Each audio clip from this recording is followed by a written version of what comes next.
Hey, what's happening, gamers? Welcome back to the Great Ace Attorney Chronicles on KwingsLetsPlays, brought to you by Capcom. Don't forget to like, comment, subscribe, hit that notification bell so you never miss a video, as well as join our website, KwingsLetsPlays.com, to be a part of the free newsletter that goes out every single day.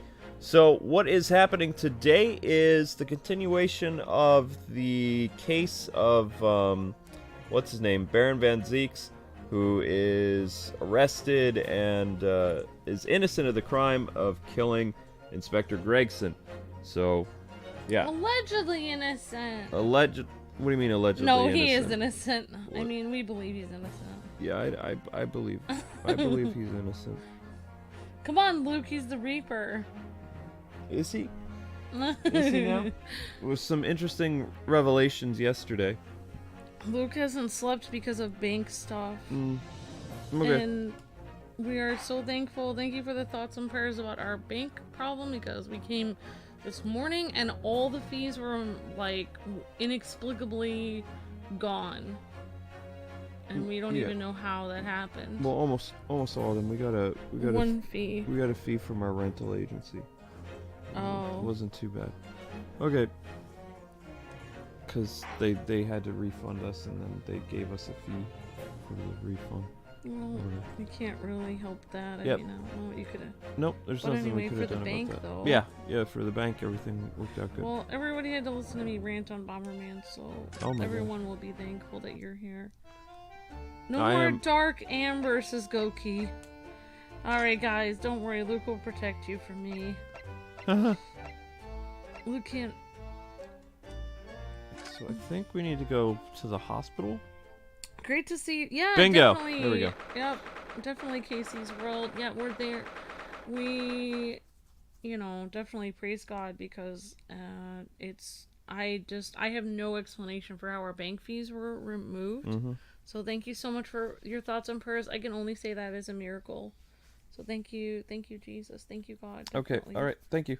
So, anyway, people, just so you know, liking and sharing the video is going to be very important, because YouTube has made some new changes this week of September, and our channel has actually plummeted by probably 20,000 views a day. So we need people to be active again with leaving comment after the video, not just watching the video and then disappearing. There has to be some audience participation, or the channel's by November it'll be. So we really need your guys' help. I should be on Friday Crossing. I should be there for Friday Crossing tomorrow. People have been asking me, when is Animal Crossing again? Yeah, Animal Crossing should be. Luke is gonna have me tomorrow. start streaming again. Yes. So, alright, great to see you guys in the chat. Hope everyone's having a great day. Thanks again, Capcom, for providing a copy of this game. You're breathtaking, Capcom, and let's get into the story. 2nd of November, St. Sinners Hospital, Ward number 3. The same room that we're always in. Kicking things off with Susie. This is the ward where Mr. Vigil was brought, apparently. To be frank, I'm a little worried about seeing him again. Oh, there he is. Ah, the lawyer. Hello again. Are you feeling better now, Mr. Vigil? Yes, thank you. Somewhat a little bit better. I'm sorry to have caused you to, it was because of me that, if I hadn't exposed your secret and forced you to remember things you obviously tried to forget. The prosecutor was here until a few moments ago, too. You just missed him. Oh, Kazuma beat us to it? Of course he did. He said the same as you. He was very apologetic. But the truth is, I brought it all upon myself. Please, don't think like that. Keeping it from Evie, my wife, all these years, I've carried such a sense of guilt. But that's not the worst of it. Over time, I obviously came to deceive myself as well. Yeah, that happens when you tell a lie for long enough. You mean about your dismissal? Looking back now, in the beginning, I'm beginning to think that perhaps Inspector Gregson didn't stumble across me by accident at all. I mean, he compensated me generously for acting as his stand-in. How he was clearly concerned for my well-being and doing what he could to help.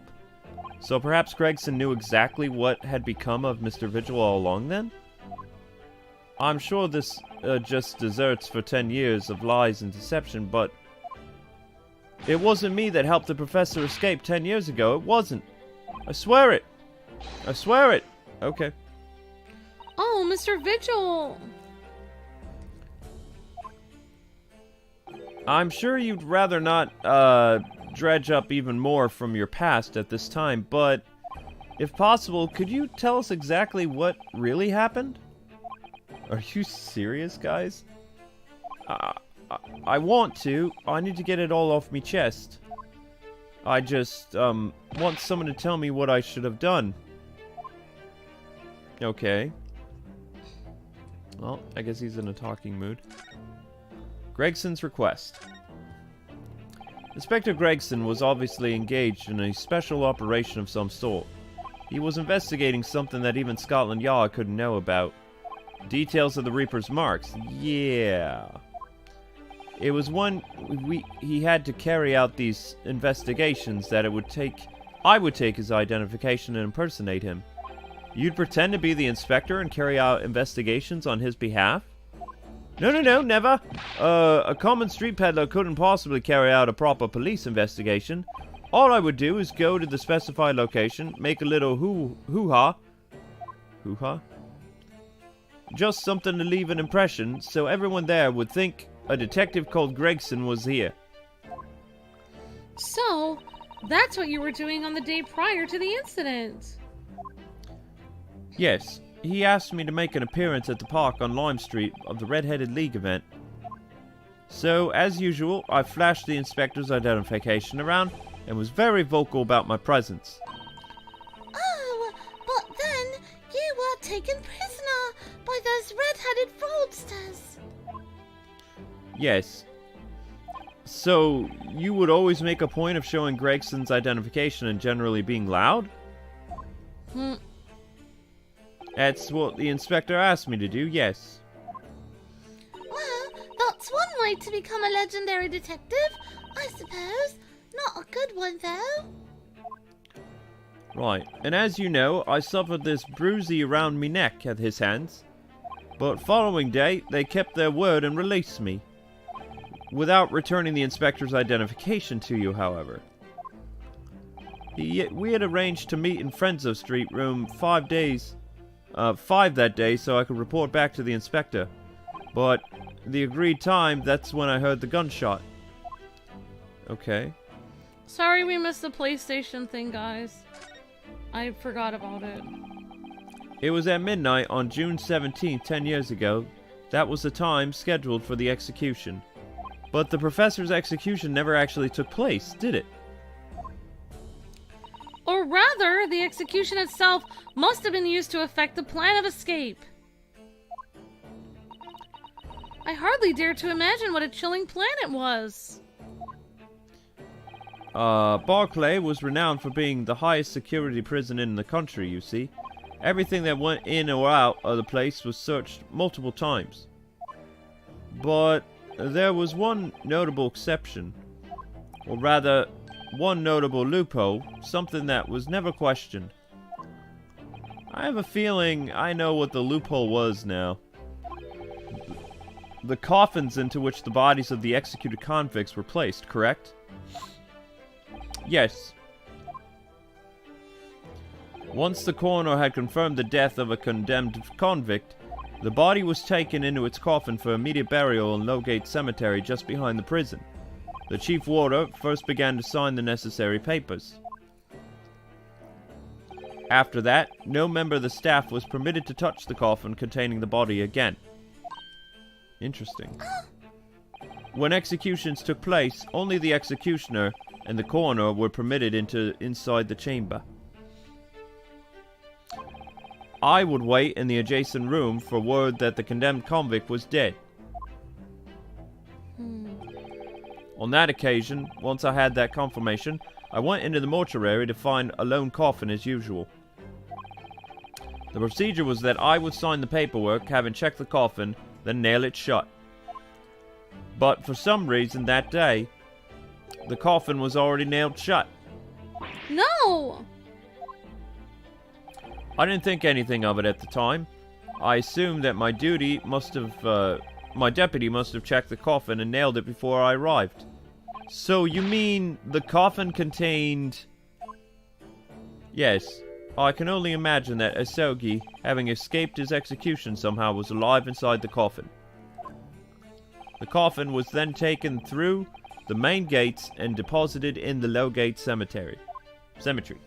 Presumably, there wouldn't have been enough air inside to breathe for long.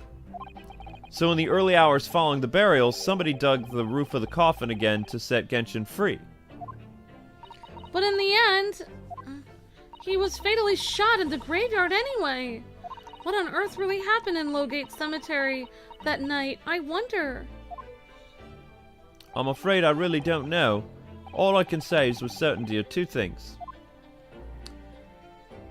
Usogi couldn't possibly have escaped the way without help from somebody working in the prison. And that somebody was not me. Okay.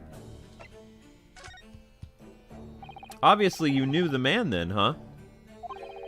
The professor, I mean. Genshin Usogi. Yes, I remember him well. In fact, would you mind telling us what you know? Well, having been condemned to death as he was, any contact I had with the man was short, obviously. After that trial, which was carried out behind closed doors, attended only by elite members of the justice system, they called for his execution to be carried out at the earliest possible opportunity. The outcome of the trial was set from the beginning, wasn't it? It was at the time of the delicate diplomacy when Britain and Japan were in the process of signing an important treaty. That meant that this potentially destabilizing case had to be dealt with swiftly and discreetly. Right. The man had less than a week in total. As I was chief warder, I oversaw his short stay in the cells until his final hour. I remember being struck deeply by his noble character and incredible resilience. He wasn't guilty. What do you mean exactly? Well, he was a killer of many men, but he was always quiet and polite. He was a gentleman and a man of intellect. In fact, I couldn't bring myself to believe that he'd done it, so I asked him one day. Oh, wow. Those 5 members of the royalty whose lives were taken, were you really responsible? I'm guilty of the unforgivable crime of ending another human's life, yes. The following day, the closed trial took place, and the verdict was no surprise. Guilty. That night, when he was brought back to his cell, I saw something unusual. Something unusual? Like what? Last will and testimony of Genshin Usogi. Usogi's will. Oh my gosh. As I said, it was on the night following his trial, after he'd been found guilty. I was doing the rounds of the cells when I looked into Usogi's. I noticed that he seemed to have a sheet of paper in his hand. His last will and testament, then? Presumably? As soon as he noticed me, he hurriedly shoved it behind his back. But why did you find that so unusual? Isn't it normal for a man to pen a will when he knows his death is nigh? Yes, that's true, but there were special conditions to Usogi's incarnation, you see. What sort of conditions? Well, even though he was held in a cell designed for condemned inmates, he was allowed to keep his personal effects with him. The one exception... Really? He was allowed his things? That is unusual, certainly. Of course, he'd been convicted of killing 5 members of the aristocracy, but at the same time, he was a guest in our country from the Empire of Japan. The powers that be were determined that his final days shouldn't be needlessly uncomfortable. And what was the exception that you mentioned to the personal effects he was allowed? That's the point. He wasn't permitted to have writing materials. Specifically, no pens or paper. So, he was prevented from leaving any written record of what happened to him. Yes, that was the long and short of it. I have no idea where he obtained that paper. Any writing materials would have been confiscated from him upon his incarceration. Yeah. As I said, he hid the paper behind his back and then he pleaded with me. What did you just behind your back? Please, turn a blind eye. This is my lifeline. But you know it's against the rules. You're the only person who's seen. If you just agree to keep quiet. Alright then, but what's on the paper? A last will and testament. This will is the only weapon I have left now. What happened to his will? I don't know. How can a will be a weapon? A weapon of words to tell what happened. So I decided I'd pretend I'd see nothing, and I kept him, and I let him keep his will. But then later, it just seemed to vanish without a trace. What? What do you mean, it vanished? It would seem that this isn't the end of the story of this mysterious will. He probably gave it to someone to get out of the prison. Probably. I was the only person who saw Sogi's will, but somehow it disappeared? Yeah, it was after Sogi's execution, mind you. Which was actually an elaborate jailbreak. The warders gathered up Asogi's possessions that were in his cell. They were all to be sent back to his family in Japan, you see. To poor Kazuma-sama. And you're saying that it wasn't anywhere to be found among his personal effects. The will, I mean. That's right, though I didn't search through them myself. But Governor Caden was livid. He was screaming, "It cannot have disappeared completely." That doesn't quite make sense, though, does it? In what way? Well, we'd understood that only Mr. Vigil was aware of the will's existence then. In which case, how did the prison governor know to look for it? Oh yeah, you're right. I really don't know how he knew, but it certainly seemed as though he knew of the will's existence from the outset. Only he didn't refer to it as a will. What he said was... the Usogi Papers. The Usogi Papers? I really can't tell you anything of subsequent events. I think Kazuma has it. Because, well, of what happened, your dismissal, and the way you blocked it all out of your memory. I'd forgotten all this until today. I don't suppose it's relevant to the case, though. Well, anyway, thank you very much for sharing with us, Mr. Vigil. We're very grateful. I'm afraid there's really little more I can tell you. My wife Evie will be here shortly, so I hope I don't appear rude, but... Oh, no, not at all. Thank you again. But what will become of you now, Mr. Vigil? Well, impersonating a police officer is a criminal offense, of course. I imagine that once I'm fully recovered, I shall be arrested. Oh my gosh. Oh, wow. And I feel like he did the right thing, though. I'm so sorry. I feel like he tried to help that other guy. Don't be. This was my own doing. I always knew that this day would come, actually. I don't feel like he did anything wrong, though. Well, I mean, he'd go to jail for, I don't know. He's going to jail, but he did the right thing. It's possible he helped an innocent man. Yeah. Well, I wish you well. Goodbye, Mr. Vigil. Pro tip. Ah! What now? Before you go, there's just one thing. Oh, yes, what is it? The Usogi Papers. Yeah. I'd be very grateful if you'd make no mention of the things I told you about them. Presumably for some good reason? He doesn't want to incriminate himself any more than he already is, I think. It's my understanding that their very existence is a closely guarded secret. If it became known that I remembered, well, it could be rather troublesome, I think. Yeah, troublesome for somebody. I understand. I think it's troublesome for some corrupt people.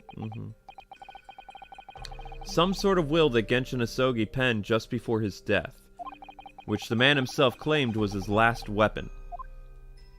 I wonder, perhaps it had something to do with his plan to escape? If there's anyone who might know more about a document that Kazuma's father left behind... Whoop. It would be Mr. Vigil's... It must be Mr. Vigil's governor. Then we know precisely where we must go. Back to Barclay Prison. Maybe that warden guy knows. The guy who works there. Maybe. Well, how are we going to ask him? I don't know. That's a very good question. Well, at least he seems to be on the mend. You know, his disguise as Mr. Gossip was really quite masterful, wasn't it? I can't remember anything about it except for the floppy lip, though. I imagine not even his wife would have recognized him. Perhaps, but did he really have to take it so far, though? Alright, so they want us to leave again, so we'll leave. Let's go to... new location has been added. What new location? Prison? The governor? Alright, we can go to... The governor guy doesn't like us, though.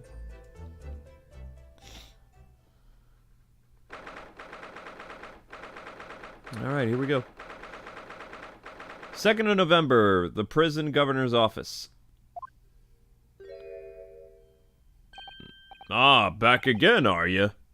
Yeah, hello. I've heard all about your investigations. I read the report just now. You found him, huh, Vigil? Yeah, luckily. Well, anywho. Laddie, doesn't work here no more, so the case is is not... What? So your case is, has nothing to do with us. Yeah. I guess. I wouldn't like you to get the wrong idea about that. Of course, Mr. Vigil stopped working here 10 years ago, so... Yes, we've seen his dismissal notice, haven't we? He was given the job.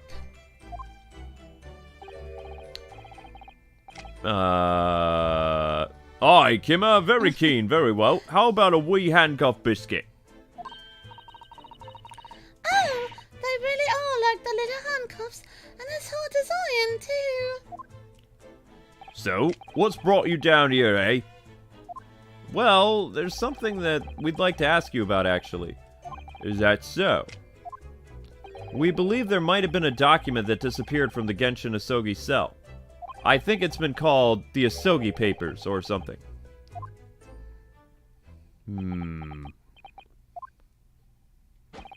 Did I no say Gregson's death is not to do with things that might have happened at Barclay? Leave the past in the past, laddie. Let's not footer about with irrelevant details. His expressions changed completely. We're clearly onto something here. Yep. Did you get enough sleep, sweet? No. 10-year-old legacy. That murderer's botched execution and the whole miserable escape. They were Barclay's darkest hour, eh? A shocking embarrassment. Because the convict had a collaborator on the prison staff, you mean? Aye. For shame, actually. The coroner confirmed the death of the man after his execution, Courtney Scythe. And my chief warder at the time, Vigil, who was in charge of the whole affair. But Mr. Vigil says he didn't know anything about it. The rascal wouldn't say otherwise, eh? More handcuffs? Oh, how could I say no? You could never have too much iron in your diet. It's Susie. And Mr. Vigil was handed his dismissal notice as a result of what happened. He was so despairing, he jumped out of your office window, didn't he? I didn't like to say, but that's just Vigil trying to get out with it.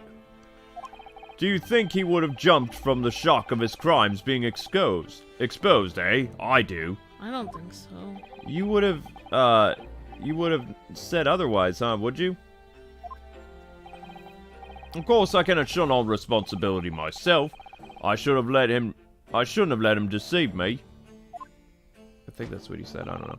Actually, there's barely anybody keen that went on at the time now. With Gregson had been murdered and Dr. Scythe forbidden from having any visitors. No visitors? Someone obviously doesn't want her giving away anything.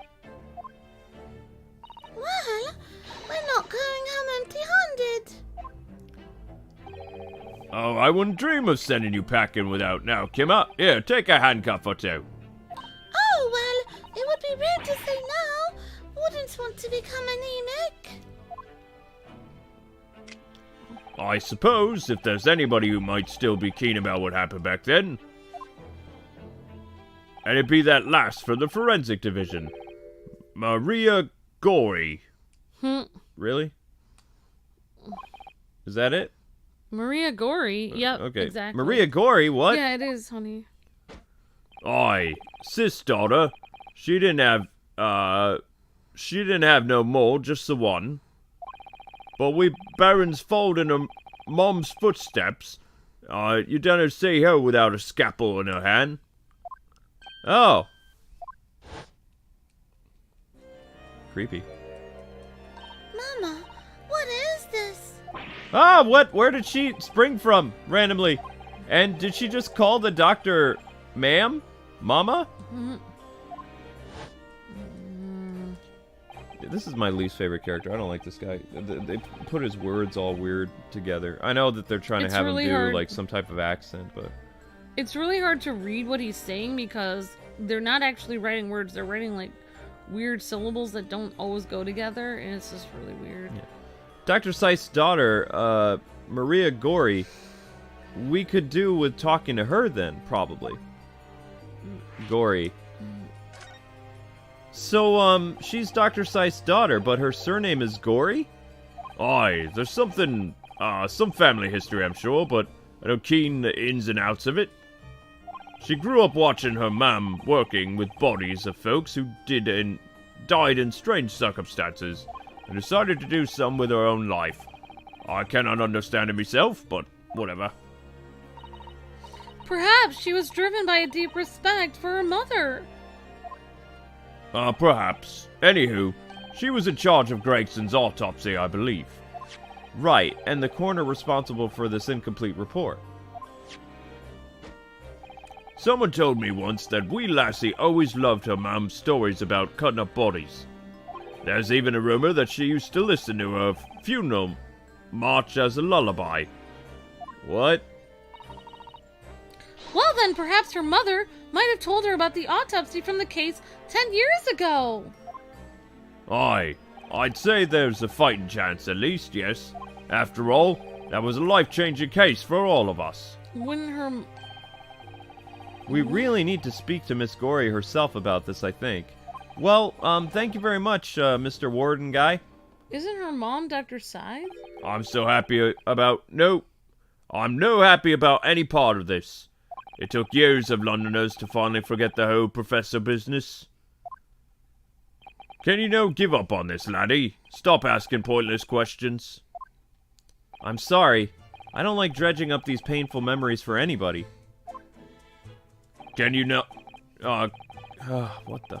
Can you just stay away, no? Leave me alone and don't come back here. Do not come back here, I think is what he's trying to say. I think he's supposed to be, like, Scottish. He's either Scottish or Australian, or I don't know. He could even have, like, a Welsh accent or something. I don't know Welsh. Yeah. How did you come to know about this, eh, laddie? There's no many folk here in the prison who've heard of those papers. Ah, well, I can't tell him, Mr. Vigil told me. I'm afraid our sources must remain confidential, sir. We've been led to believe the papers are actually a last will and testimony. Is that right? The professor's, or rather, Genshin Usogi's.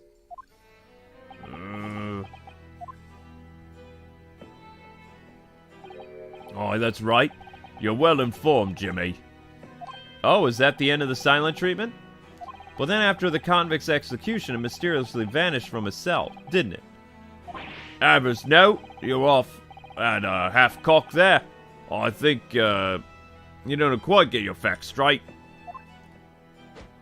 It was there in the cell, exactly where it should have been. Oh, not what we heard elsewhere. Let me just have a wee look around here. I'm sure I can find it. Aye, here you are. See? The last will and testimony of Genshin Usogi, written with a calligraphy brush. Of course, I cannot read a word of those Japanese squiggies. It's in Japanese! But my gosh. Mind it says he leaves all his worldly possessions to his son back in his homeland. I don't think that's what it says. I think it talks about what really happened. Yes, that's correct. That's the gist of it, I think. So these are Usogi's papers? Aye, of course they are. Papers written by Usogi's. No doubt about it. There's no mystery here, laddie. That's your lot. After all, the stramus of that slashter of an execution. We sent the man's possessions back to his clan in Japan, and that was the end of it. I think we ought to make a record of this, Mr. Naruhodo, just in case.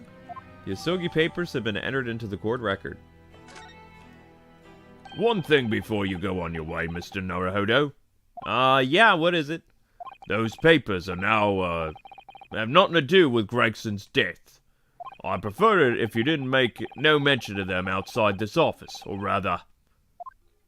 I wouldn't just prefer it, consider it an order from the highest level of our government. You shook. I understand. It just had you shake. Okay. Alright. I think that you're gonna have to show the papers in court. Yeah, of course. Because I think that he's gonna say what really happened. That he was innocent and that they killed an innocent man. Probably. I'm not seeing... If they want us to go talk to what's-her-name, I don't see an option for us to do the forensic thing. Guess we'll go to the Chief thank Justice you, place. Dustin Arsis.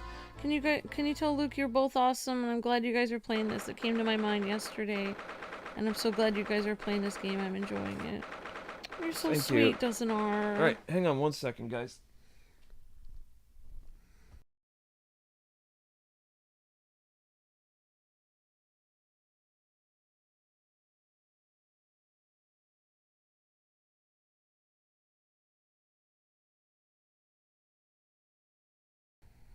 Alright. There we go. 2nd of November, British Supreme Court, Lord Chief Justice's office. Oh no, both these guys again. No arguments, Prosecutor Usogi. You will continue with the trial exactly as I instructed, is that clear? Perfectly. It's Kazuma-sama! Defying Lord Strongheart, by the sound of it, he never did know when to back down.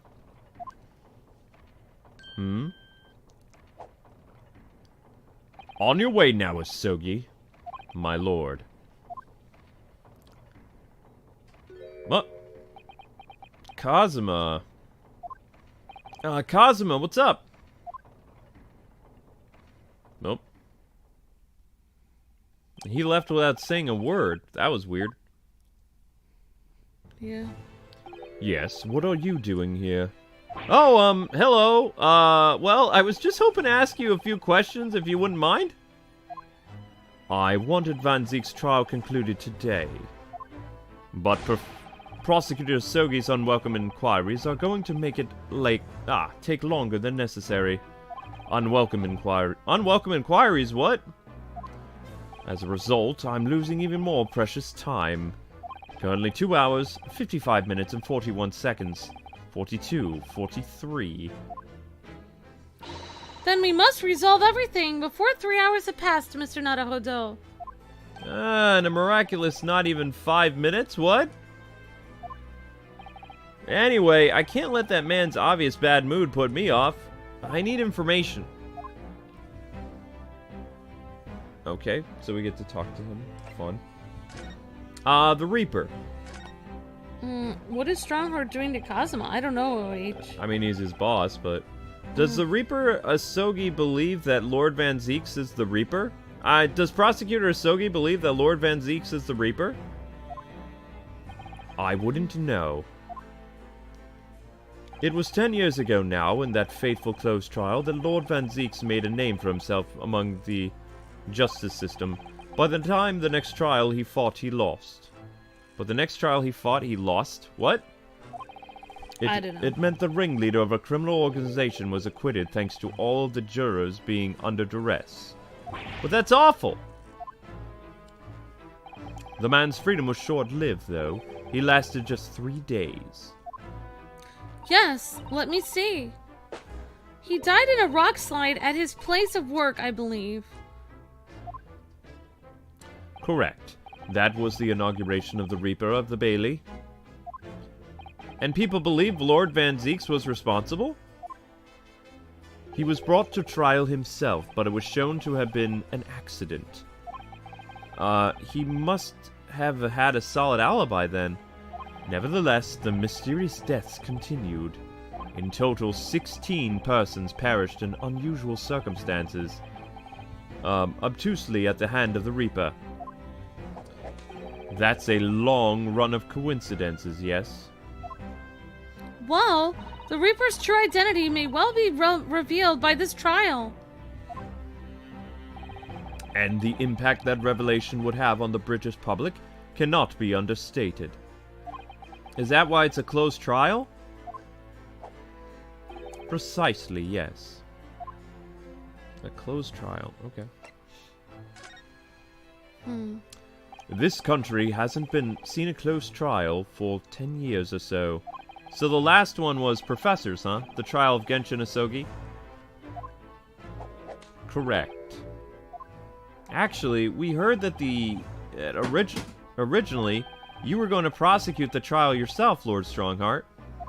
What is going on with our cat? Van Zeeks entreated me to relinquish the prosecution to him, that he might avenge his brother's death. And here we are, 10 years later, with the son of the man Van Zeeks had condemned now looking to avenge his father's death in the same way. They did say that what goes around comes around. However, it would seem that the new young prosecutor is harboring some ulterior motive as well. Kazuma is? Like my organization to run smoothly in exact manner that I describe. As with the giant clock in here, I won't tolerate a single cog being out of step with the others. Ah, so that's why all these gears are about in here, eh? So the young man refuses to mesh with other parts of my great machine. I will be forced to take steps. What do you mean? Not something with which you need to concern yourself. He's a mobster, I bet. In any case, all your questions will be answered tomorrow. Oh! What do you mean? He's a mobster? I think so, yeah. He just threatened Usogi. Now, I shall have to ask you to excuse me once again. As of this moment, I have been delayed from attending my next meeting by precisely 3 hours. Oh my, that is a long time. Quite. And I hold you entirely responsible. Even though we miraculously managed to fit everything into a not-so-5-minute meeting? I wonder if you might agree to us, talking with Prosecutor Usogi? Discussions between defense and the prosecution outside of the courtroom are generally frowned upon. However, I will make an exception in this case. Now go. You can find him in his office. Oh, thank you.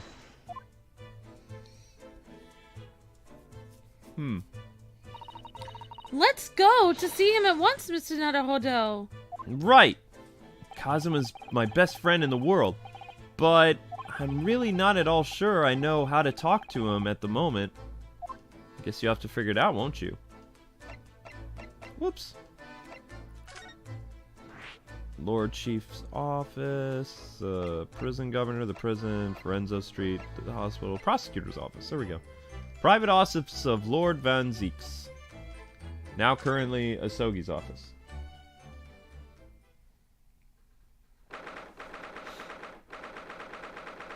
Okay then. 2nd of November, prosecutor's office. So, this is the office of Prosecutor Usogi now, is it? Kazuma-sama is doing so well for himself. He's not over there. Even though he's always forced to kneel on the floor, Japanese style, in the corner. It is the habit to sit Seiza style whenever he's working. Or Seiza style. Yep. Kazuma. Why does he look so angry? I thought it wouldn't be long before you paid me a visit, Ryunosuke. He's not angry, he's just very, serious. Mean. No. I was right about what I said, wasn't I? I was right about what I said, wasn't I? Sorry? That you have all the makings of a great defense lawyer. Well, I always believed that you'd fulfill your dream of advocating in the British courts, not me. I just never imagined for 1 second that it would be, as a prosecutor. Seeing you stand in a foreign courtroom so gallantly, realizing your dream, Kazuma-sama. I'm truly happy for you. And I am truly thankful to you, my judicial assistant, Mikotoba. I like his theme. His theme is really cool. Ryunosuke, I always thought it would be fun for you and I to shake up the British legal system for a little while together. This isn't quite how I envisioned it, but I suppose it's just another twist of fate. I've learned a lot of things during my time in London about how Susie's father was himself visiting student here once, along with the judge Jigoku, and about what happened with your dad. Then you'll have no difficulty understanding why I had no choice, why I had to find out a way to get to Britain as a visiting student myself. As a way to get to Britain as a visiting student. I want to hear it from you, though, Kazuma. As you wish, Ryunosuke Naruhodo. Oh, great. It's talkie time. Great to see you guys in the chat. Hope everyone's day is going great today. Hello, Ronan and Cheyenne, OHX90, Tim, E2S2 fan, and Casey's World, and Droggle. It's here with the Hype Train and everybody's. Great to see you guys. Your disappearance. It's getting on for a year now since what happened on the ship that you were on. Recap. We were heading across the ocean from Japan to Great Britain, and I was stuffed inside a suitcase. When a bizarre series of coincidences led to those tragic events. I thought I'd lost my best friend forever. I must have been unconscious for a long time. When I awoke, I was lying on a bed. It was a narrow little room. There was a posy of flowers by the pillow. It took me a little while to realize that I was in the cabin of a ship. I slipped out of the room and headed out onto the deck. Where you were already suffering from amnesia at that point. Yes. I didn't know what had happened or where I was. There was just this voice in my head. You have something you have to do. Something no one else can do or know about but you. I think is what it said. Go to Great Britain. Go to England. Your great task awaits you there. I was calling. It was calling I couldn't ignore. It compelled me relentlessly. Out on the deck, I saw that I was on a huge steamship and we were docked in a large port. It must have been Hong Kong. Yes. It must have been, presumably just before they were due to carry out your body off the ship. I had no idea of the situation, but I did have the feeling this was in some way my last chance. So I concealed myself among the disembarking passengers and went ashore. Then I disappeared into the crowded streets of that foreign port city, so I could plan my onward journey to Great Britain. The journey to England. Just under a year ago, with all my past memories lost to me, I was left behind in Hong Kong. Everything was foreign to me. The sights, the sounds, the smells. My head reeled. I was truly at a loss. I realized now that I escaped as a dead man, with nothing but the clothes on my back. No money, of course. Oh, how terrifying for you! Luckily, though, I had 2 feathers in my cap. One being your knowledge of English, perhaps, I suppose? That's right, and on the back of that I was able to pick up some work as a deckhand on a cargo ship. Eventually, after calling on countless ports, I finally arrived at Dover. That must have been that was about 3 months ago now. Your formidable tenacity of purpose showing itself again. Very impressive. I mean, the man had lost his memory and had literally nothing to his name. But he still managed to make it all the way to London on the opposite side of the world. Of course, I had no idea I'd moved heaven and earth to get here at that point. So, how did you end up becoming Lord Van Zeek's apprentice then? That can only be called an extraordinary stroke of luck. Wow. That can only be called an extraordinary stroke of luck, really. You see, I was stopped at the border because I had no papers. They took me straight to Scotland Yard. And by sheer coincidence, Lord Strongheart was there too, to attend a meeting. That's when the second feather in my cap came into play. Would that have been your knowledge of the law? Yes, exactly. Lord Strongheart was curious about an Easterner with intimate knowledge of British law. He took me back with him to the Supreme Court and assigned me the prosecutor's office. And then, 9 days ago, you finally got your memory back after the trial involving Drebber. Yes, I did. Okay. Moving on. More stuff. Ever since I first met you at Yumi, you talked about your dream. Mark my words, Ryunosuke. I will be chosen as a visiting student and make my way to Great Britain someday. Okay. Did you know the entire time about what happened to your father here? 16 years ago. Oh no, I don't want to think about it. When my father left on that exciting trip to Great Britain, I was just a boy. We took a photograph together the day before his departure. It's my last memory of him. But what I remember most about my father is his unswerving sense of justice. 6 years after he left, a gentleman called at our family home. He told me that Genshin, my father, had been taken ill in England and passed away. It was Professor Mikotoba, your father, Susie. Oh my! Ever since then, the professor was very good to me. He even helped to fund my university education at Yumi. I'll forever be in his debt. But nevertheless, I just couldn't bring myself to believe what he told me. Oh! Then one day, a letter arrived at our house from Britain. There was no indication of the sender, so I opened it, assuming it was from an old acquaintance of my father. It was his dad's letter. What I read in that letter changed my entire life. What did it say? It said that my father had been a mass murderer, and the writer cursed the Usogi name. Oh no! As a result of that letter, I found out what had been hidden from me all those years. The letter from Britain. I thought it would have been his father's writing. Presumably, the letter was sent from a relative of one of the victims.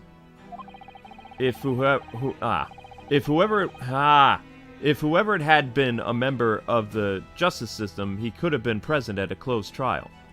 If whoever it was had been a member of... Okay. That doesn't feel like a very well-structured sentence. No, that's not a very well-structured sentence. The letter revealed that my father had been sentenced to death, executed for being a criminal. I'm so sorry you had to find out that way, Kazuma. I imagine the British government did its very best to silence whoever sent that letter. But someone who knew the truth about it, couldn't bear the resentment, was always going to be a problem. But still, it could have been written by anyone. Why would you believe such a thing? It was true, though. There was a newspaper cutting included with the letter. It was the first I'd ever heard of the professor, and his terrible killing spree. Well, what did my father have to say about the letter, then? I couldn't bring myself to show it to him. What? Why not?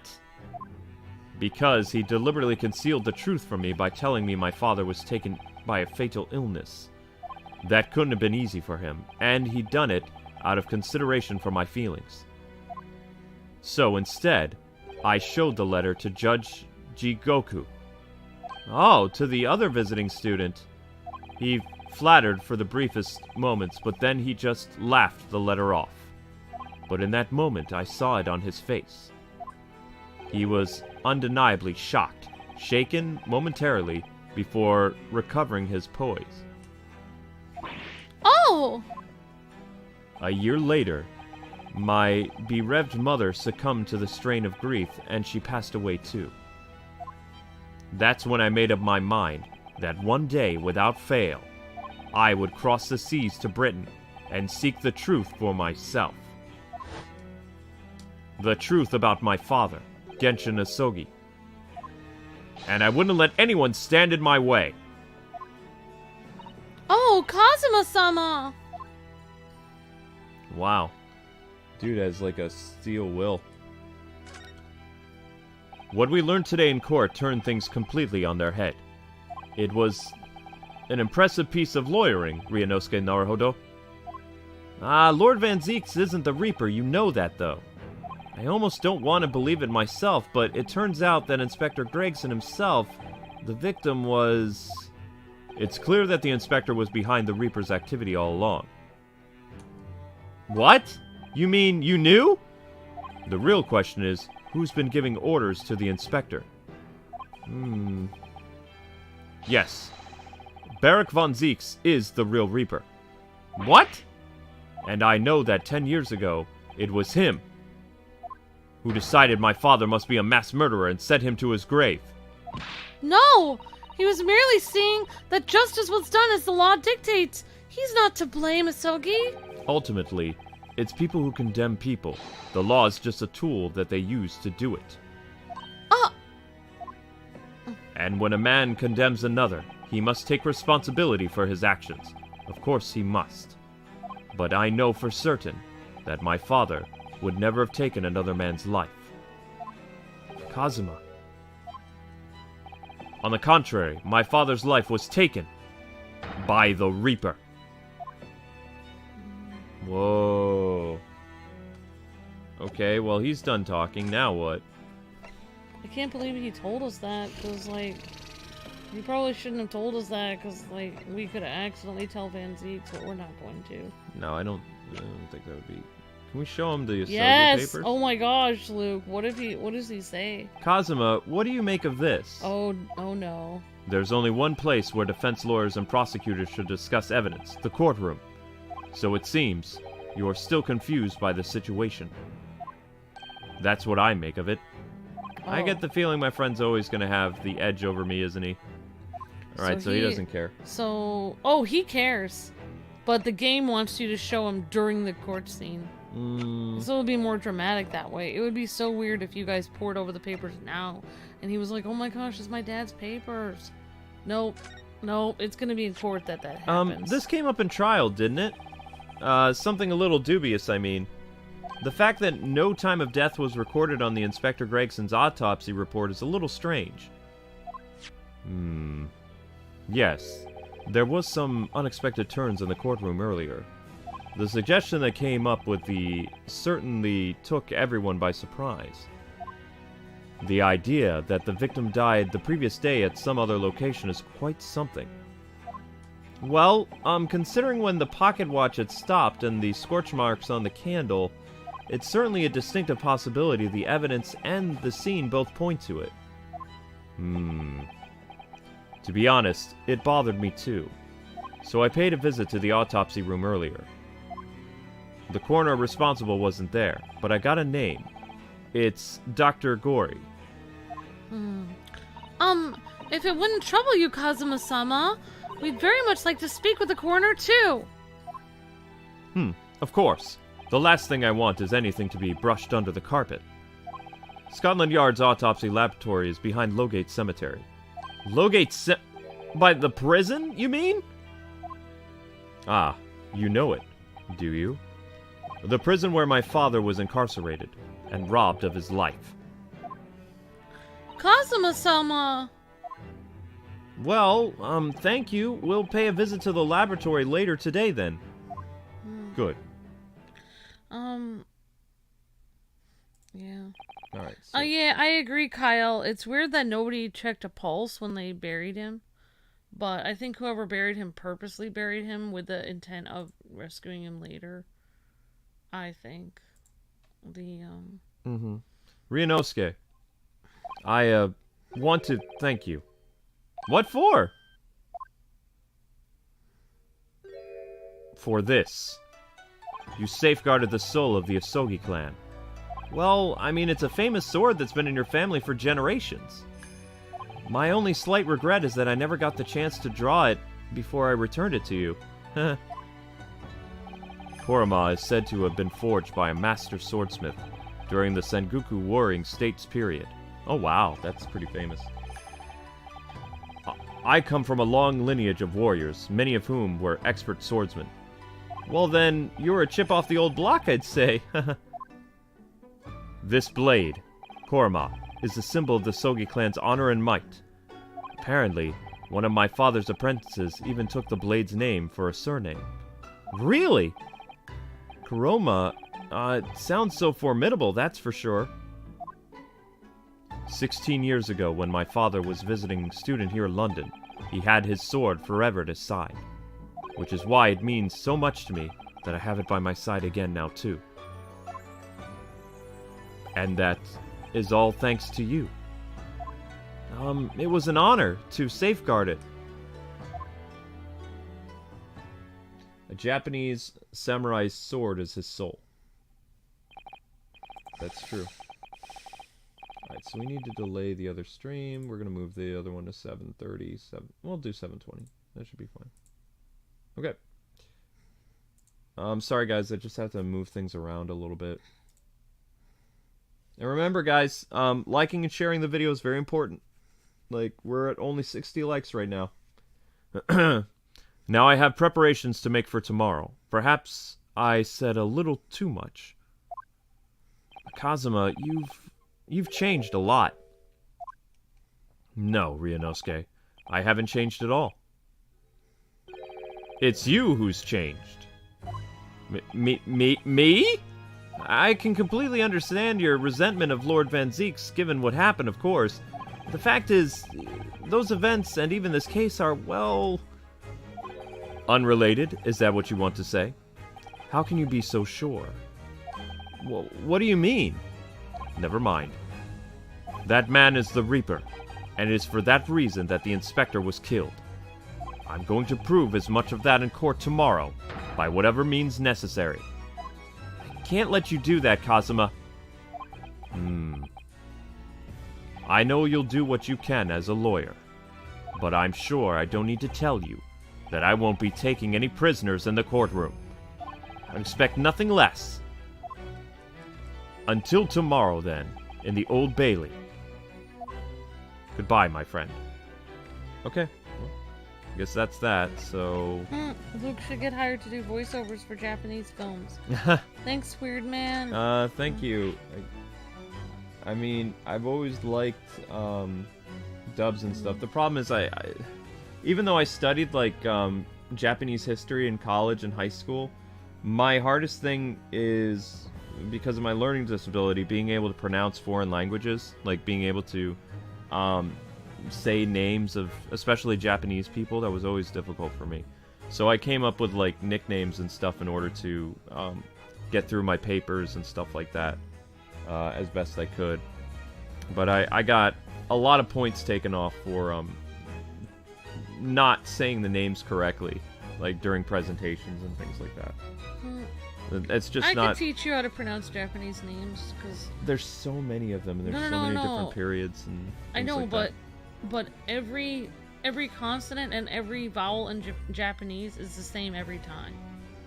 So almost. If it, like, yeah, almost. But I'm just saying, like, it's always the same. It's not like English where it's different. English is different depending on the word, whereas things like Italian and Japanese, it's always the same. Japanese is a very hard language to learn because you can't string words together. Like there's phrases and there's other things. Like there are other foreign languages where when you're trying to learn a language, you can actually put different words together to form sentences. Mm-hmm. Like Japanese is very different. Yeah, I know. That's why I was never able to learn it. Forensic Science Laboratory in the basement of St. Sinner's Hospital. She's in the hospital of the creepy place?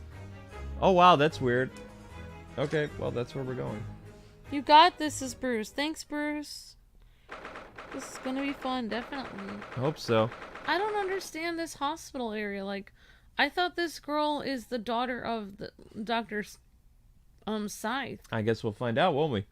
2nd of November, the Forensics Laboratory. I get a break now because there's mostly gonna be girls in this place. This place is really creepy. That's isn't not it? Iris! Oh. It's Ryunosuke. This place really is creepy, isn't it? Well, being a dead room, it's probably full of spirits of the dissected. But actually, there's a rather pleasing scent of roses in the air. Well, being a dead room, the coroner probably needs a bold scent like that to mask the odor of death.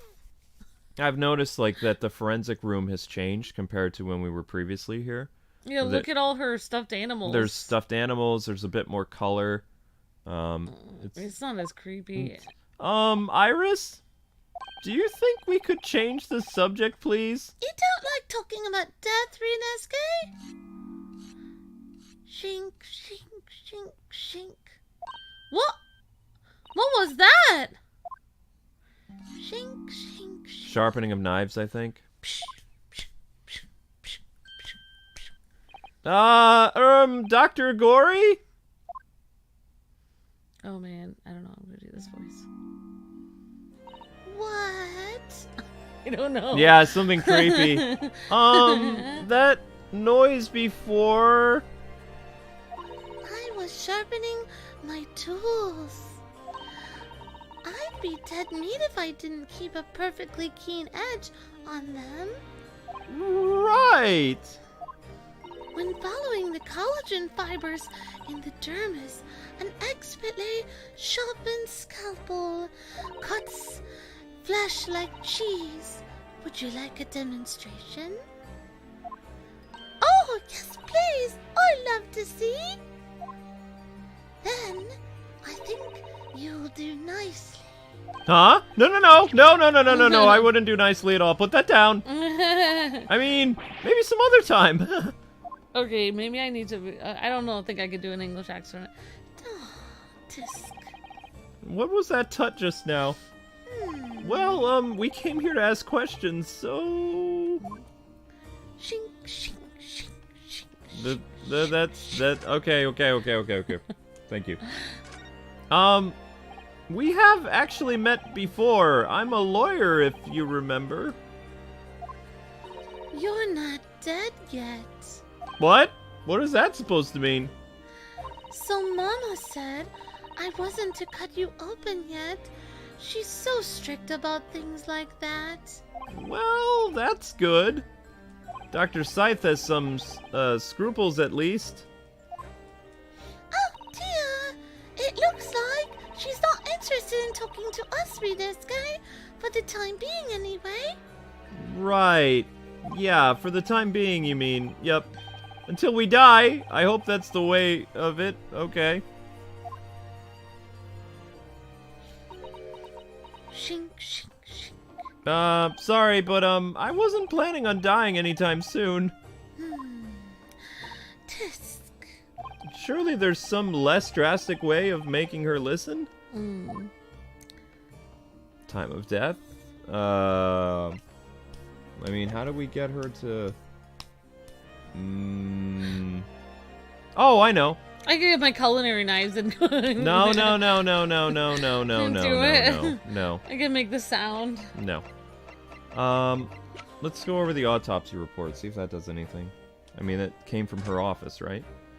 Dr. Gory, we actually came here to ask you about this. He was very good. Good? Sorry? His skin didn't snag my blade once, and very little mess. His joints dislocated easily, and his muscle tissue was a pleasure to work with. We can skip those details if you don't mind. I don't need to know the images. Sadistic. But there's one thing about this report that caught my attention. You don't seem to have a recorded time of death?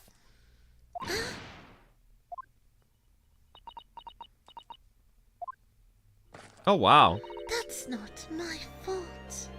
Oh, that made me jump. Then please, tell us what happened. Okay, now we know some stuff. Oh, she looks different than I thought. Yeah. So, why doesn't this autopsy report include the victim's time of death, then? It, really is the most crucial detail, isn't it? I was told not to write it. What? By whom? Mayor Strongheart, the Lord Chief Justice, he came here. Lord Strongheart came here? He said that from the witness statements about the gunshot and other evidence, it was obvious. The man clearly died at 5 p.m. November 1st when the gunshot was heard. But that's not the time of death that you wrote on the report. You didn't write anything. Was there some reason that you did not include it? Uh-oh. Yeah, I'm okay. I have a thing with Oops. Dr. Gory, if you're hiding something under under the Chief Justice's instructions, then sooner or later you're gonna go the same way as your mother. Give it here then. Huh? She's gonna write the date, maybe, the time. What's she scribing so furiously? There. You've written... What's she written? Tell us!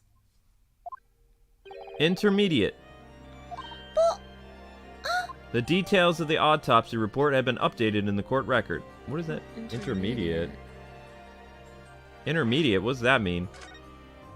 What do you mean by that? Why was the time of death intermediate? When the specimen was brought in, it was still fresh. So, the time of death could easily have been coincided with when the gunshot was heard. But there was one small discrepancy. What discrepancy? There was some fried fish in the pocket of the specimen's overcoat. And that fish had started to rot. What? If the victim liked fried fish, he presumably liked to eat it before it went off. Well, yeah, what are you really trying to say? He wouldn't have kept rotten fish in his... It's possible that someone tried to manipulate the apparent time of death. Manipulate the... Is that even possible to do? Possibly.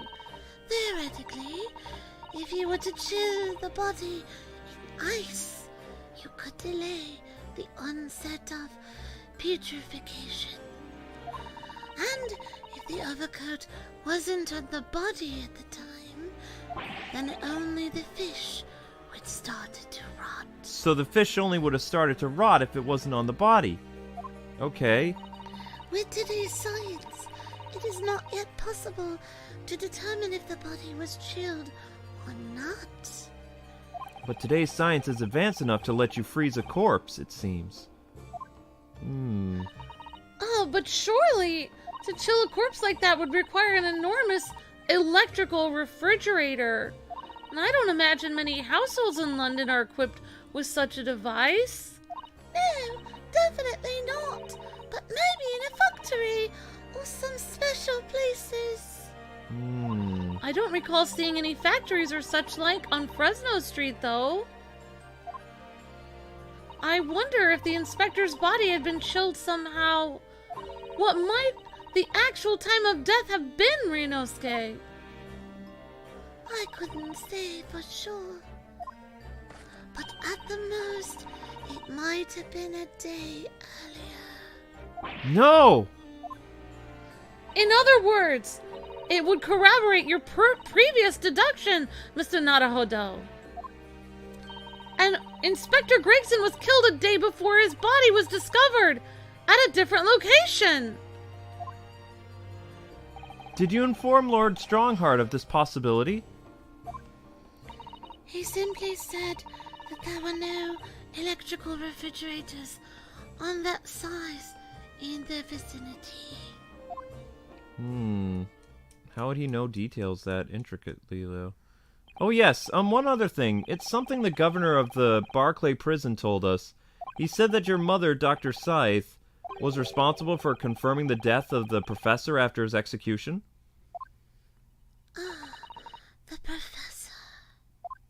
Apparently you always enjoyed listening to your mother's stories about her work, so we were wondering if you might know something about what happened 10 years ago. That's not all Mama did. Sorry? My mama carried out the autopsy of Clint Van Zeeks as well. What? Really? The brother of Lord Van Zeeks? The professor's final victim? The idea of carrying out an autopsy on a member of the aristocracy was completely unthinkable back then. But the detective in charge of this investigation insisted, and it was miraculously authorized. Okay. That detective being Inspector Gregson, of course! Of course. Quite an accomplishment for one man. That autopsy provided the vital clue needed to arrest the killer. And Mama was there for that historic event. What does this all mean exactly? Because of the autopsy, that's why Usogi's dad was arrested. You know what amazing autopsy happened, right? It happened right here in this room. Okay. The professor and Clint Van Zeeks.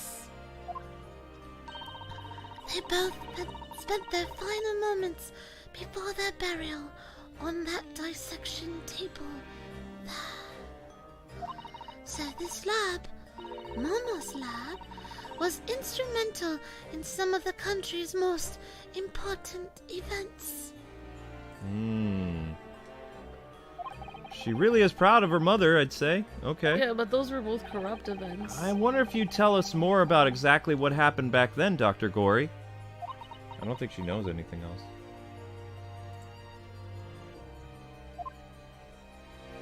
Does she know anything else? Oh, confirmation of death. Okay.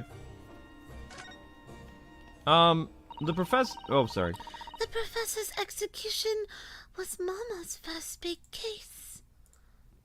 So maybe Gregson was corrupt back then and told her to fake the autopsy to get to get Kazuma's dad arrested. Maybe. She had to be in attendance at Barclay's prison execution chamber and sign the certificate to confirm the convict's death. Mama is the best corner in the world, you know. I was so proud of her. But the execution didn't actually take place, though. No, and worse still, Mama actually helped with the jailbreak. I didn't want to know. Oh dear! You found out recently, you mean? I believed in her, in Mama, but now I wonder if I'm starting down the same path as her. I mean, you just helped them write the intermediate death thing, so I don't think so. Yeah. You mean because you omitted the time of death on this autopsy report? From corruption. But that's because Lord Strongheart forbade you from including it. Just like Mama, I'm sure she was coerced by somebody too. Yeah, that's my feeling as well. There's no doubt that there were powerful forces at play 10 years ago. The execution couldn't have been staged without a lot of people at the prison knowing about it. Obviously, the prison governor must have been in on it as well. The big man with the handcuffs, according to what he told us, he was tricked by the chief warder. He said he knew nothing about it. Of course, he said that. I would say the same thing. Just who was behind that jailbreak all those years ago? Maybe he... Oh my gosh, maybe the chief warder was in on it. And then they made that... Or maybe that guy, that big guy who eats those biscuits, those... Whatever, I don't know what his name is. The guy who eats those weird biscuits, the huge guy at the prison. Maybe he and a bunch of people were in on this deception. And then they were like, okay, let's pick a very innocent fall guy. And they picked that chief warder guy, even though he seriously didn't know anything about it. They picked him to take the fall because he said even when he was... Because, okay, this is why. Because when you have post-traumatic stress and you have your memories come back, you usually tell the truth right then. There's no way your memories can come back and you wouldn't tell the truth. So the fact that he was holding his head and saying... Like, I didn't know anything about it. I didn't participate in the jailbreak. I wasn't even involved over and over again. I think that is the truth. There's no way you would have post-traumatic stress and memory loss, and then when your memories come back, say, I wasn't involved, because you can't misremember when your memories come flooding back like that. You'll remember whatever the truth is. You'll just spurt it out and say it. So if he was involved, he would have said, I'm so sorry, it was me, I was involved, but he didn't. He said... When he said, oh my gosh, I swear, I wasn't involved, I swear I wasn't involved. That's what he was saying over and over again when his memory was coming back. Which means 99% he didn't help the guy escape. I don't believe he did. Anyway, I'm sorry for talking too long about this. I just don't believe, I think when your memories flood back like that, when they're buried so deep, you're gonna say whatever the truth was, like immediately it's gonna come out.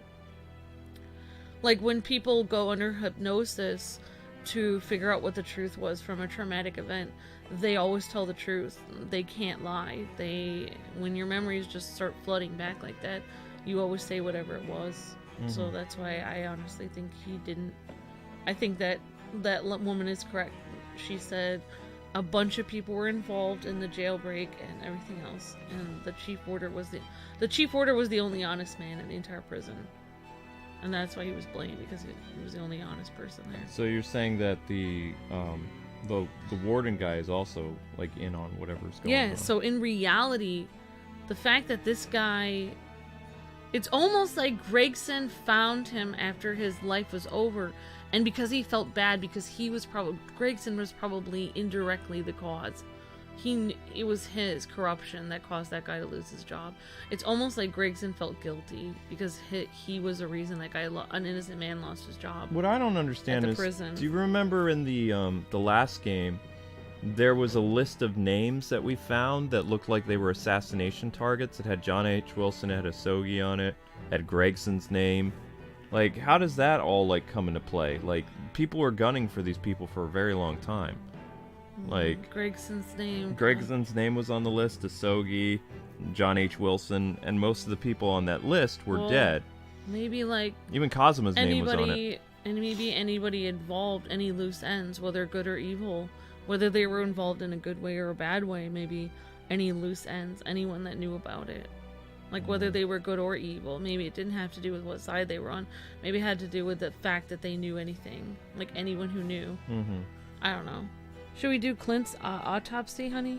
Yeah, we'll do Clint's autopsy. So part of the reason why there's a low reception today is there's that PlayStation event that's going on. I'm sorry about that. I totally forgot about it. It's okay.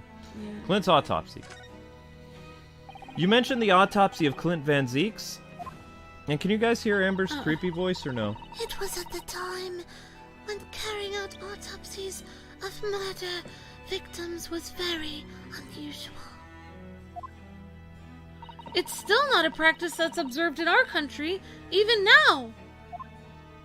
It turned out that he was the professor's final victim, and when the autopsy was performed, Mama was present, although only as the secondary assistant. The person leading the procedure was called Dr. John H. Wilson. Whoa! That's right! My daddy! And there was one other person present, the primary assistant. He was visiting students from the Far East. I don't know if people can actually hear your voice or People not. can hear me! Alright. Okay. I have to make her creepy, Luke. Wait, a visiting student? It must have been my father, Yujin Mikatoba. I had no idea Professor Mikatoba had been involved in something so important. But the outcome of that historic autopsy was the discovery of a vital piece of evidence that led to the capture of the professor. Okay, so you guys can hear? Okay. Alright.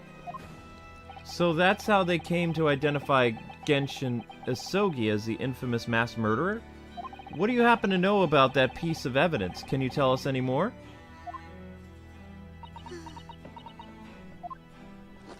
Would you like to see the records for yourself? Would that be alright? What's the point of keeping records if people can't look at them? They're filed under V at the back of those cupboards with the other records from the last decade. So, what are you doing? Weird kitty. Thank you. We'll take a look then. Let's see. Van Zeeks. That's strange. What, Mr. Naruhodo? They, aren't here. There's nothing under Van Zeeks. Must be. Perhaps somebody took them away? No.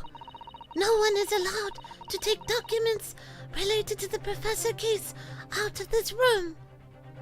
But you're right. They're gone.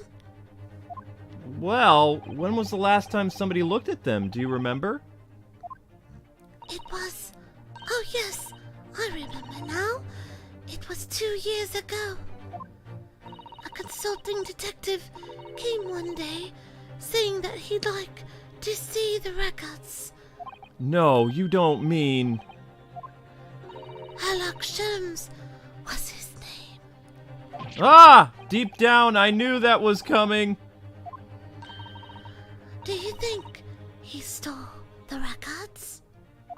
No! Oh yeah. no, surely not. I mean, Iris can't be right. Iris, that can't be right, can it?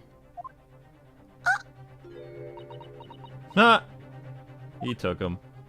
Iris? Uh-oh, Iris knows something. Okay. Bruno, Yeah, what is it? I hope you don't mind, but Whoops. Yeah? What is it, Iris? What's going on? I've just remembered something very important I have to do. Huh? I'm going to have to leave you now. Oh, this is very sudden, Iris. Well, we'll come with you then. Oh, no, there's no need. You and Runa can take your time here. Bye for now, then. Good luck. Wait. Wait a minute, little girl. Me? I remember now. You've been here before, haven't you? Have you, Iris? Yes, 2 years ago, when that detective came. You were with him, weren't you? You were a living specimen then, too. That's the way it usually works, yes. I mean, can you put the knives down? Was I? I don't remember. Anyway, sorry, but I must dash. Wait, Iris! I'll be at the pot when you get home. Bye. What's the matter with her? She's behaving really strangely all of a sudden.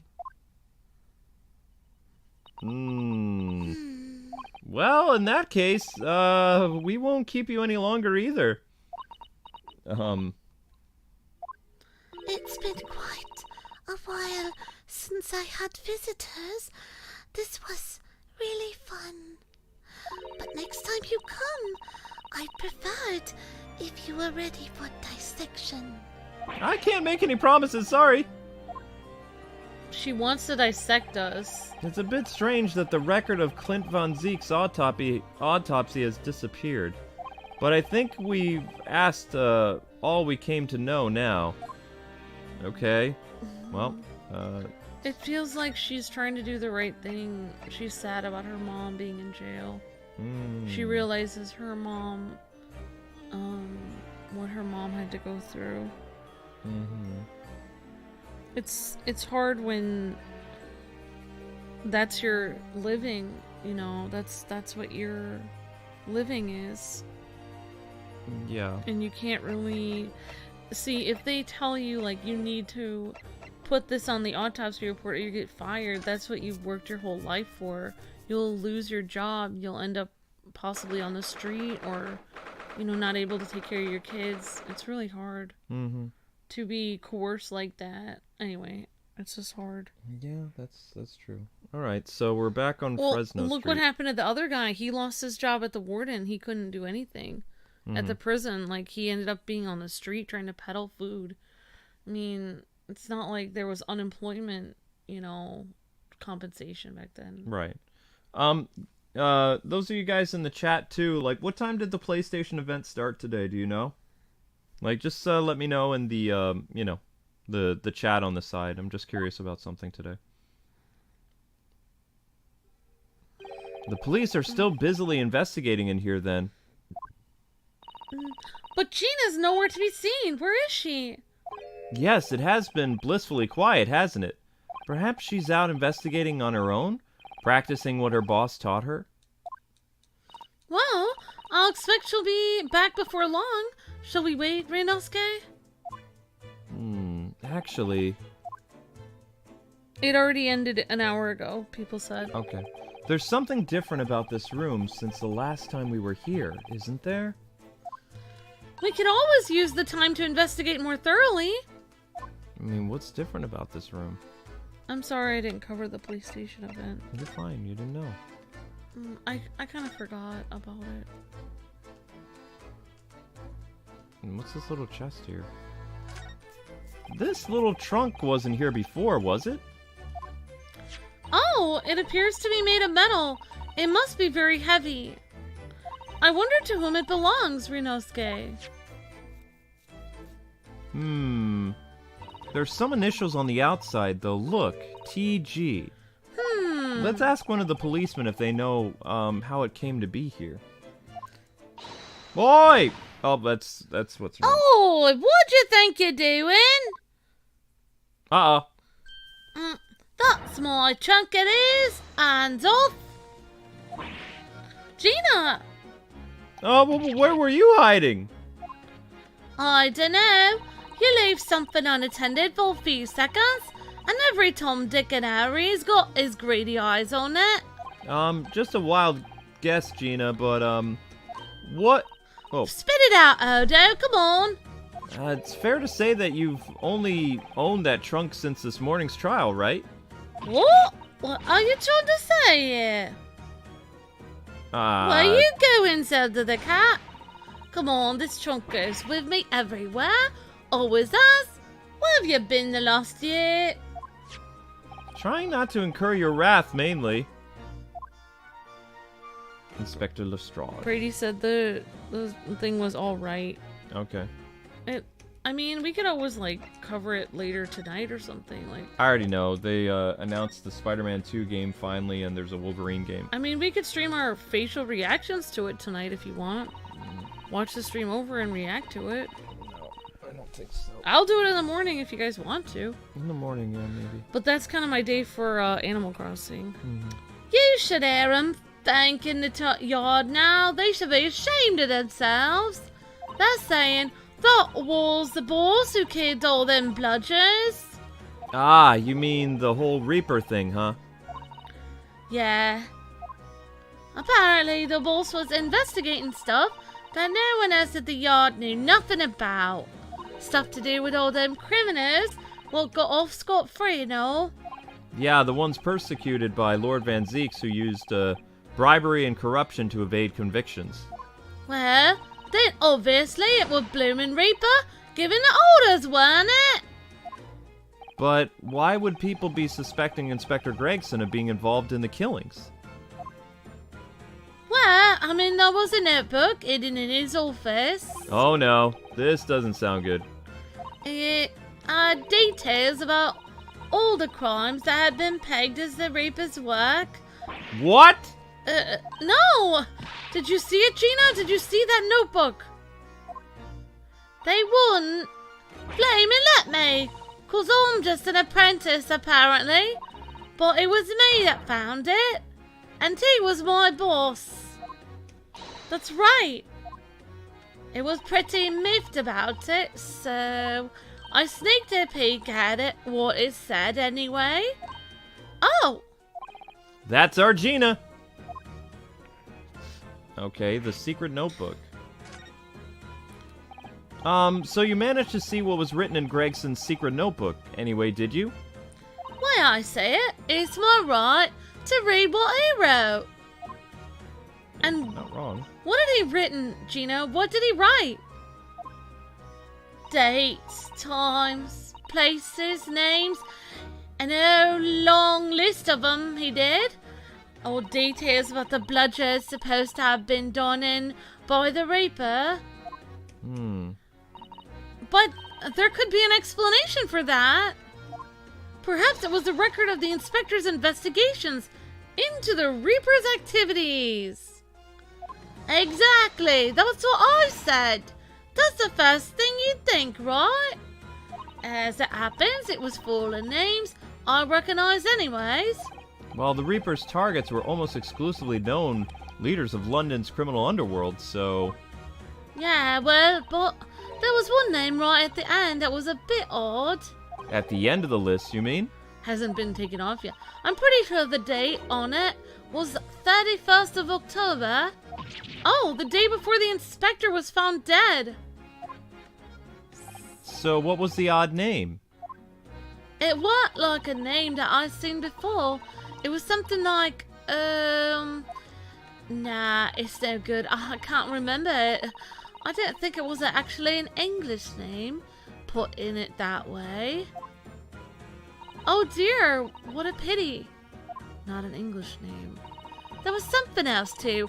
I don't know if it matters, but the same name kept coming up over and over. Shin it was. Don't suppose means anything, but I already forgot who Shin was. Did you say Shin?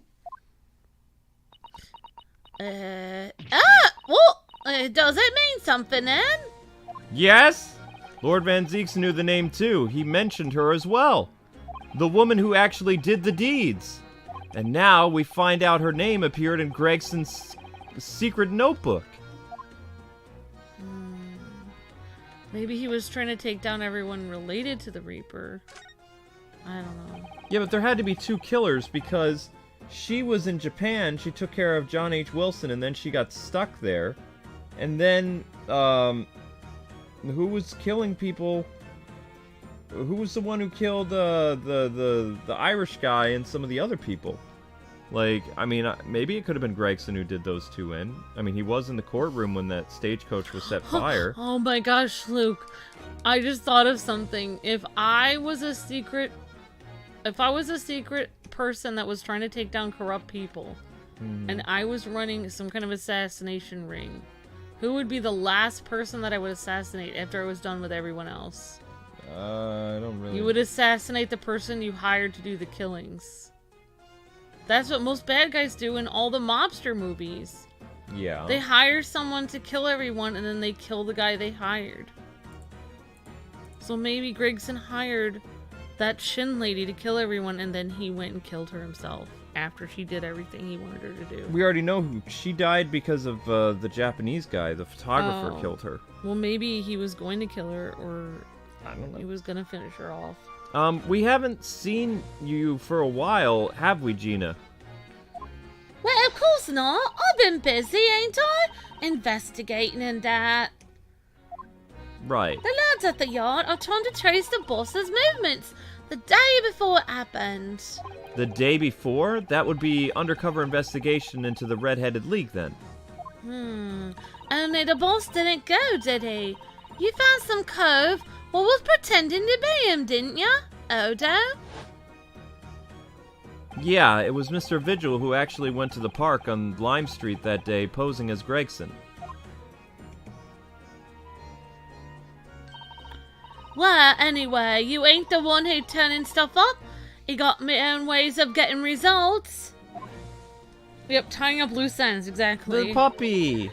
When me and me partner are to get together, there's nothing that we can't track down together. Oh, little Officer Toby. He's such a faithful friend. I think I'm way closer to the mic than you. That's fine. So you've tracked anything down, then? What you think, eh? 'Cause we have. Can't you tell, though? Police business, isn't it? Anyway, the point is, if you lot ever need any help then, you know where to turn to, right? Me and the L-hound here. Right, because he looks so Ellish, honestly. Okay. He's Billy Ellish, no.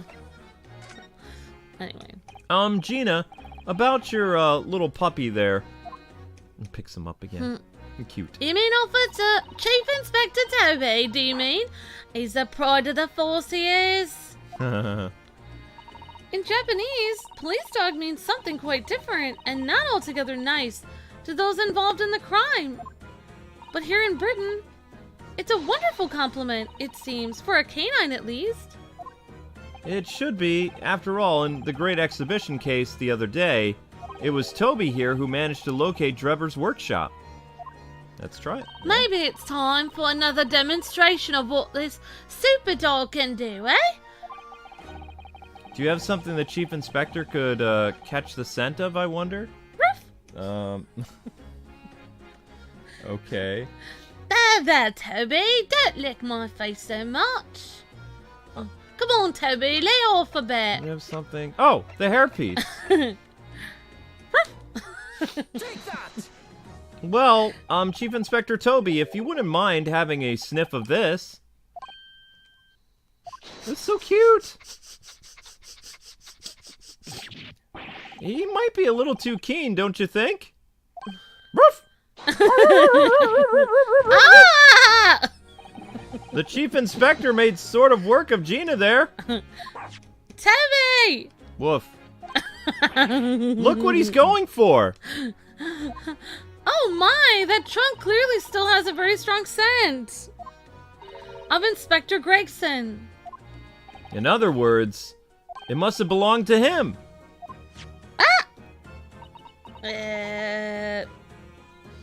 Oh, alright. It's a fat cop, I suppose. And you nearly got away with it too. She was stealing his chest. You always talk so proudly of Chief Inspector Toby's nose and what it can achieve. Did it not cross your mind that he might identify something that was right next to us? Yeah, that was a bit of a bloomer, wasn't it? That's enough now, Gina. I think it's time you told us the truth about that trunk. Interesting. It wasn't like that. It just was. What are you talking about? I know what's going on and what in that head of yours, but that ain't what happened at all. All right then. Well, what did happen then? Well, like I said before, we were trying to trace the boss's movements. Right. So I let Toby have a whiff of the boss's overcoat. And as soon as I done that, he went off like a shot. Straight to that sandwich he did. To a sandwich? Not a bag of chips? Mr. Naruhodou, I believe Gina means the witness. Oh, I forgot about that sandwich. Yeah, he had it hidden between them wooden boards of his. The boss's trunk. That guy had the boss's trunk. You mean when they heard the sound like a gunshot and all piled in here? Exactly. He nabbed it from the scene. Goodness. Oh my gosh. Wow. Me and the chief inspector gave that sandwich a good grilling.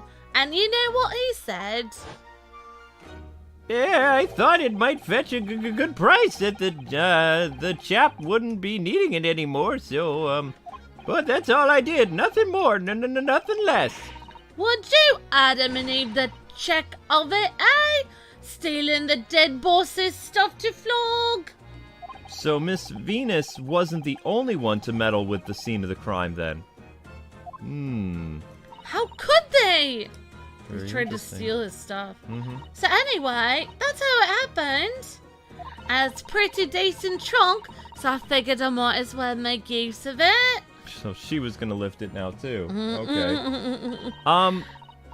Is there something wrong with that? Eh? Well, Maybe you and Mr. Sandwich should try to find the answer to that question together. I mean, yeah, can we examine the trunk now then? I think perhaps that trunk should be turned over to the police, don't you? what are you in all that? I am the police. Gina, if you wouldn't mind, could we maybe examine it? Yeah, alright then. Do what you want with it then. Thank you. We shall make a detailed record of examination of the evidence. Gregson's trunk has been entered in the court record. Everyone is a crook then. Yep, pretty much. Toby, calm down. What's the matter with Toby? Why is he acting so aggressively towards me all of a sudden? Mr. Naruhodou, be careful. It must be the trunk. Ah! Oh! Boom. Toby! Oh, what are you doing? You're gonna lick his face off!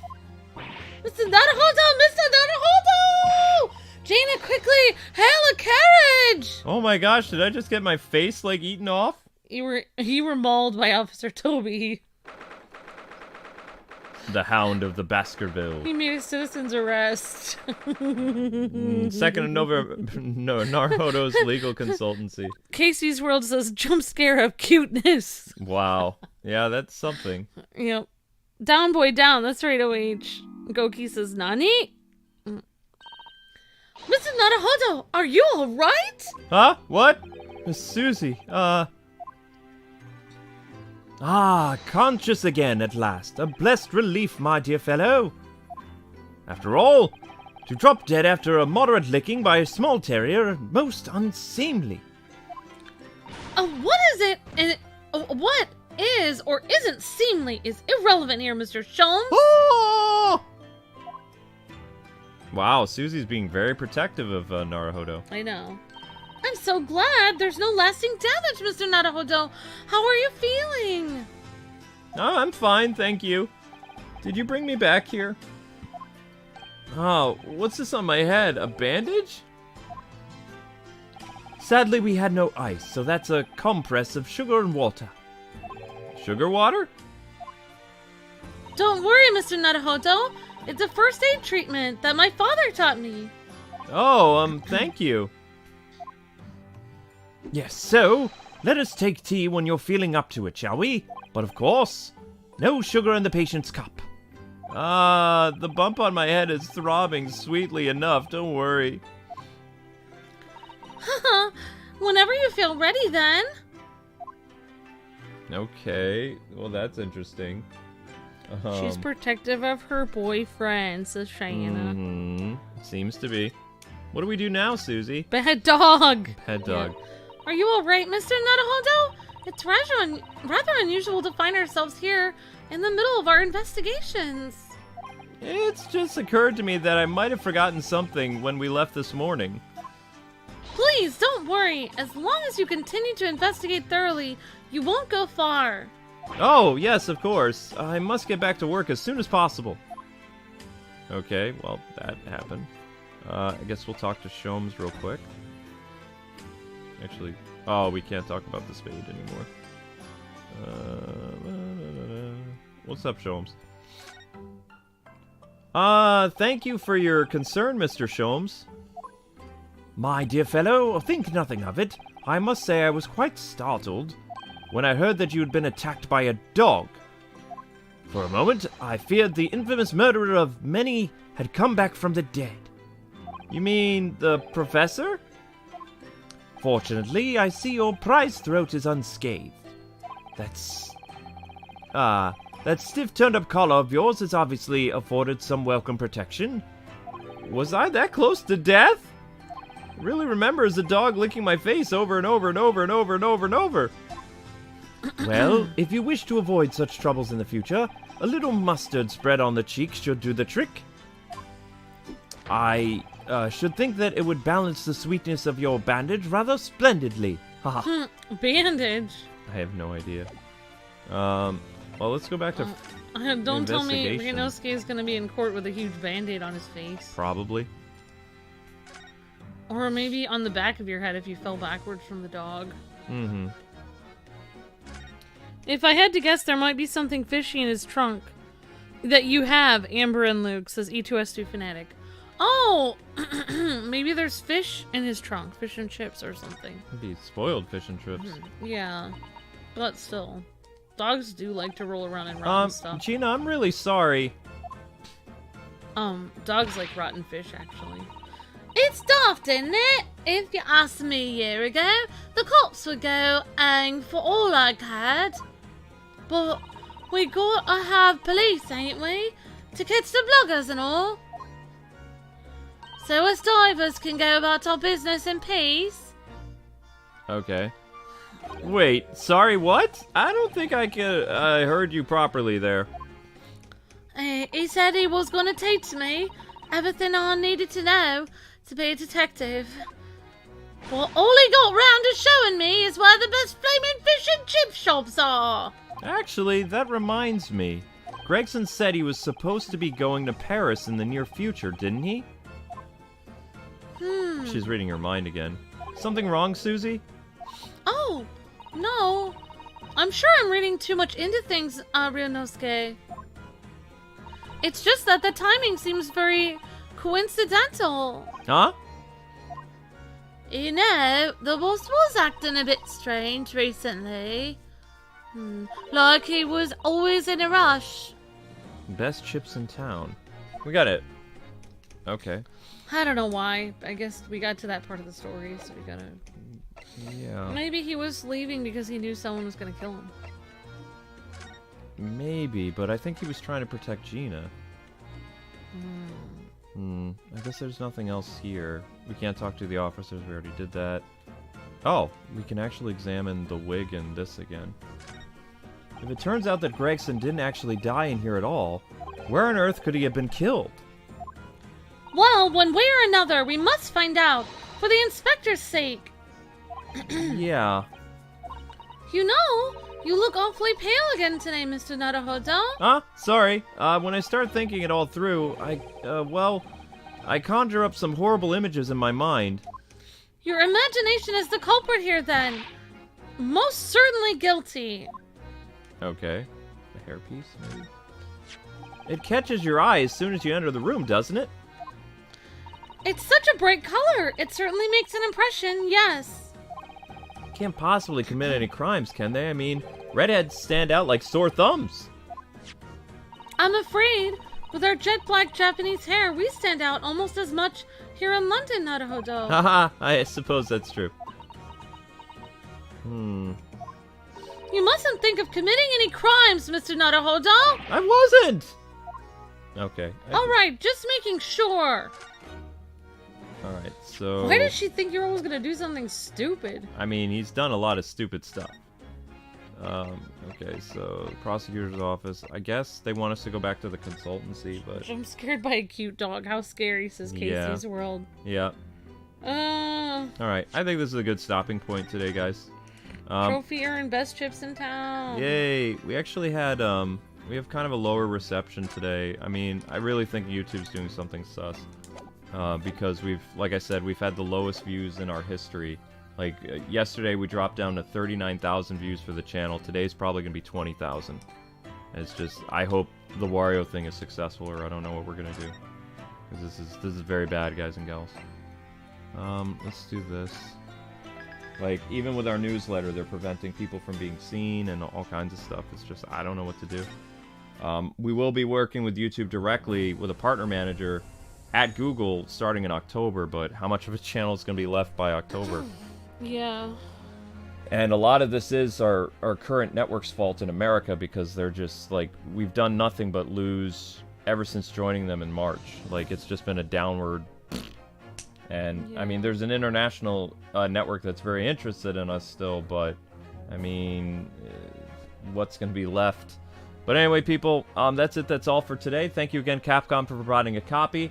Please support the Wario stream. We got to get at least 200 people in watching, or the stream will be a dud. If we get 200 people watching, we will be doing a part 2 for the Wario thing. I can promise you that. Amber will be up for a second stream if that happens. If not, then we'll go into the Marvel thing, and I'll be streaming Metroid again.